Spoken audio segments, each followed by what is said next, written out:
வணக்கம். இது TNPSC all notes அப்படிங்கிற சேனல். நம்ம வந்து ஜூலை மாதத்திற்கான நடப்பு நிகழ்வுகள் வந்து பார்த்துக்கிட்டு இருக்கோம். ஏற்கனவே வந்து ஒரு 4 பார்ட் வந்து பார்த்துருக்கோம். இது எல்லாமே வந்து டிஎன்பிஎஸ்சி போர்ட்டல் வெளியிட்டிருக்க பிடிஎஃப்லேருந்து பார்த்துக்கிட்டு இருக்கோம். இது வந்து அவங்களோட வெப்சைட்டில் டிஎன்பிஎஸ்சி போர்ட்டலில் போய்ட்டு நீங்கள் டவுன்லோட் பண்ணிக்கலாம். ஸோ முதல்ல வந்து இந்த வீடியோவில் வந்து பொருளாதாரம் அப்படிங்கிற தலைப்பின் கீழே என்ன கொடுத்துருக்காங்களோ அதை மட்டும் பார்க்க போகிறோம். ஸோ இந்தியாவில் கடந்த 2005 முதல் 2016 வரையிலான 10 ஆண்டு காலகட்டத்தில் 27.30 கோடி பேர் வந்து வறுமையிலிருந்து மீண்டிருக்கிறதா ஐநா வளர்ச்சி திட்டம் மற்றும் ஆக்ஸ்போர்ட் வறுமை மற்றும் மனித வளர்ச்சி திட்டம் இது ரெண்டுமே இணைந்து வெளியிட்டிருக்க புள்ளி விவரத்தில் சொல்லியிருக்காங்க. ஸோ இந்தியாவில் 2005 2016 வரைக்கும் ஒரு 10 வருஷ காலகட்டத்தில் இது மாதிரி ஒரு 27 கோடி பேர் வந்து வறுமையிலிருந்து மீண்டிருக்கிறதா வந்து ஐநா வளர்ச்சி திட்டம் மற்றும் ஆக்ஸ்போர்ட் வறுமை மற்றும் மனித வளர்ச்சி திட்டம் இது ரெண்டுமே இணைஞ்சிருக்க புள்ளி விவரத்தில் தெரிவிக்கப்பட்டிருக்கு. அடுத்தது வந்து 3வது G20 நிதி அமைச்சர்கள் மற்றும் மத்திய வங்கி ஆளுநர்கள் கூடுகை வந்து இணைய வழியில் நடந்துச்சு. சவுதி அரேபியா நாடு வந்து தலைமையேற்று நடத்தின இந்த கூடுகையில் இந்தியாவோட சார்பாக நிதியமைச்சர் நிர்மலா சீதாராமன் வந்து கலந்துக்கிட்டாங்க. இப்போ வந்து 3வது G20 நிதி அமைச்சர்கள் மாநாடு வந்து நடந்துச்சு, ஒரு கூடுகை வந்து நடந்துச்சு.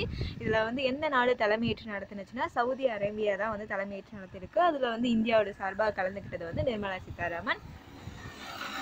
அடுத்தது பரஸ்பர நிதி மியூச்சுவல் ஃபண்ட் நிறுவனங்கள் தொடர்பான ஒழுங்குமுறைகள் குறித்து ஆலோசனை வழங்குவதற்காக 20 நபர் குழுவை உஷா தோரத் தலைமையில் செபி வந்து அமைச்சிருக்கு. செபி அப்படிங்கிற ஒரு அமைப்பு வந்து அமைச்சிருக்கு.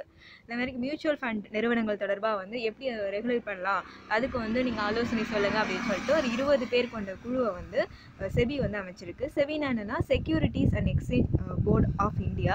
ஸோ அவங்க தான் வந்து அமைச்சிருக்காங்க. இதோட தலைவர் யாருன்னு கேட்டாக்கா உஷா தோரத். ஸோ உஷா தோரத் அப்படிங்கிறவங்க தான் தலைவர். அடுத்தது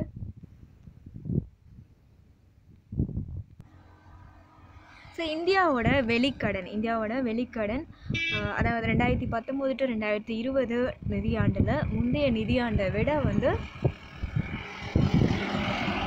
2.8% வந்து அதிகரித்து $558.5 பில்லியன் இருக்கிறதா ரிசர்வ் வங்கியோட தகவல்கள் வந்து சொல்லுது. இந்த மாதிரி முந்தைய நிதியாண்டை விட வந்து வெளிக்கடன் வந்து இன்க்ரீஸ் ஆகிருக்கு அப்படின்னு சொல்கிறாங்க. ஒரு 2.8% வந்து இன்க்ரீஸ் ஆகிருக்கு அப்படின்னு சொல்கிறாங்க.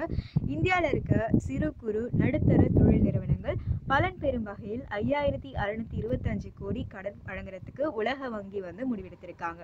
இந்த மாதிரி வந்து குறு சிறு நிறுவனங்கள்லாம் வந்து பயன்பெறணும் அப்படிங்கிறதுக்காக ஒரு 5625 கோடி கடன் கொடுக்குறோம் அப்படின்னு சொல்லிட்டு உலக வங்கி வந்து முடிவெடுத்திருக்காங்க. கடந்த ஆண்டு ஜூலை முதல் கடந்த மாதம் வரை இந்தியாவிற்கு உலக வங்கி சார்பில் 38,475 கோடி கடன் வழங்கப்பட்டிருக்கு. இது கடந்த 10 ஆண்டுகளில் இல்லாத அளவிற்கு அதிகபட்சமாக சொல்கிறாங்க.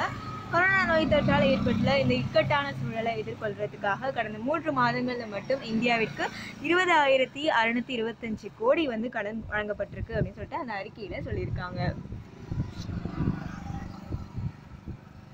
சிறு குறு மற்றும் நடுத்தர தொழில் நிறுவனங்களுக்கு உதயம் என பெயர் மாற்றத்திற்கான உத்தரவை மத்திய சிறு குறு மற்றும் நடுத்தர நிறுவனங்களுக்கான அமைச்சர் நிதின் கட்கரி வந்து வெளியிட்டிருக்காங்க. இந்த பெயர் மாற்றத்தின் பின் 1 ஜூலை 2020 முதல் MSME நிறுவனங்களுக்கு பதிவு செய்யும் முறைமை வந்து உத்தியம் பதிவம் அப்படின்னு சொல்லிட்டு அழைக்கப்படும். ஸோ உதயம் அப்படின்னு சொல்லிட்டு பேர் மாற்றத்துக்கு வந்து அனௌன்ஸ்மெண்ட் பண்ணியிருக்காங்க. இது மாதிரிமா வந்து அதுக்கப்புறம் வந்து 1 ஜூலை 2020 MSME நிறுவனங்களை வந்து பதிவு செய்கிற முறைமை வந்து உத்தியம் பதிவும் அப்படின்னு சொல்லிட்டு அழைக்கப்படும் அப்படின்னு சொல்லியிருக்காங்க. ஸோ இதோட வந்து ஜூலை மாதத்திற்கான பொருளாதாரம் சார்ந்த நடப்பு நிகழ்வுகள் வந்து முடிஞ்சிருச்சு. அடுத்த வீடியோவில் சந்திக்கலாம். நன்றி.